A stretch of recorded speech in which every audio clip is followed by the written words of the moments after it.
Hi everyone. Welcome back to the channel. Today I decided, what if I give you an explanation of how my Barcelona team would play if I was manager. I know it's not easy being a manager of a club with the stature of FC Barcelona. But this is only the tactics. But before we start, I want to notify you guys I will be changing the channel name after the Atletico Madrid game. I still want some suggestions from you. And I want to thank these 3 people for giving suggestions. I really do appreciate your effort and you have given me some name possibilities. Thank you for your loyalty. Let's start with how we would defend. I would defend in a 4-3-3 formation, but the best one would be 4-2-3-1. Here you can press high no matter what. First up, my number 9 would be positioned in between the centre-backs. This is to cut the passing lane between them, and prevent their deep-lying player from dropping between the centre-backs. This can be implemented no matter where you are on the pitch. It would be a risky pass to switch the ball like that. Here you can see, in a high press, not only do the number 9 cut the passing lane but he can press the keeper as well. To prevent the opposition centre-backs from playing the ball to the deep-lying player, I would task my attacking midfielder to mark him extensively since he cannot drop deep. Therefore sideways will be his only option. To counter that, my wingers would be narrow in front of the centre-backs. Also to cut the passes centrally, therefore preventing central progression. So sideways is really the only option they have. But that will be the job of the wingers to be ready to press. For an example, the ball goes wide. The winger press that specific fullback. The 9 comes to the nearby centre-back and one of the pivots press the nearby midfielder. If the 9 drops off the get involved, the other pivot can follow him, leaving my back line intact with no holes. The same tactics can be applied when defending the box. But all players just a little narrow, leaving no space between the lines.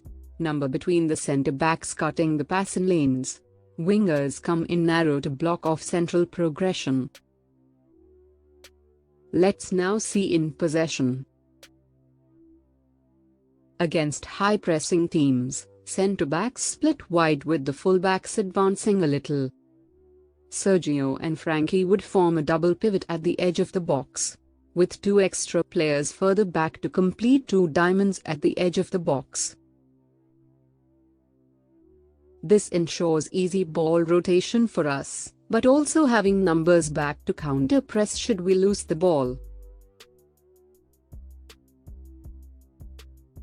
Ernesto Valverde did this in his time at Barcelona, but the main thing is, having so many players back means that teams would have to commit many players forward to press effectively, meaning it would leave them vulnerable at the back. With one good ball over the top could cause huge problems.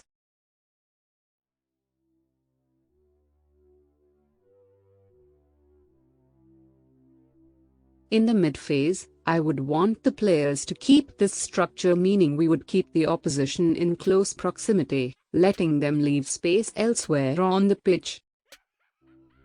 This is the only time I would use the false 9 tactic, being closer to the box and not being isolated so much.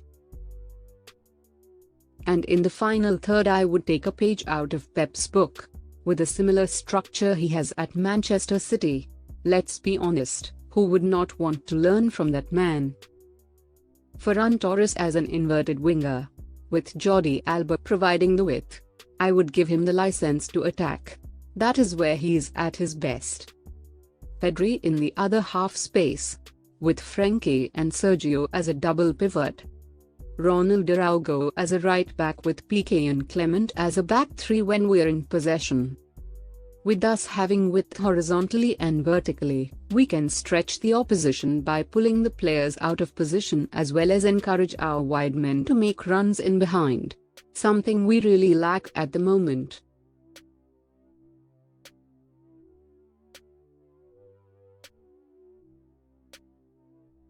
pulling them one side and switching over to Jordi Alba, something he and Messi did for more than a decade at Barcelona.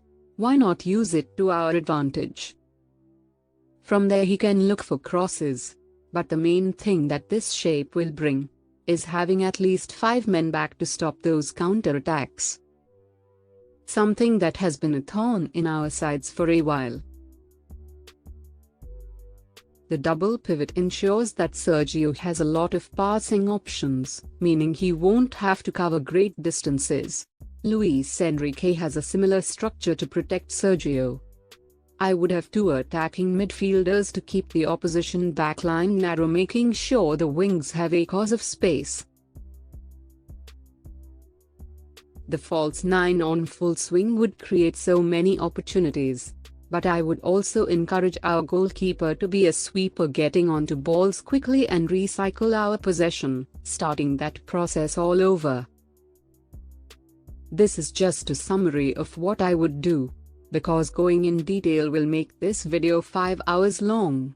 Barcelona has a lot of figuring out to do, but we have to trust Xavi will get it done. Just another reminder that after the Atletico game I will change the name. Keep dropping your suggestions. Subscribe also if you haven't and become part of the journey. Many thanks to our subscribers. You are appreciated. Make sure to give this video a thumbs up and share as well. Till next time. Goodbye.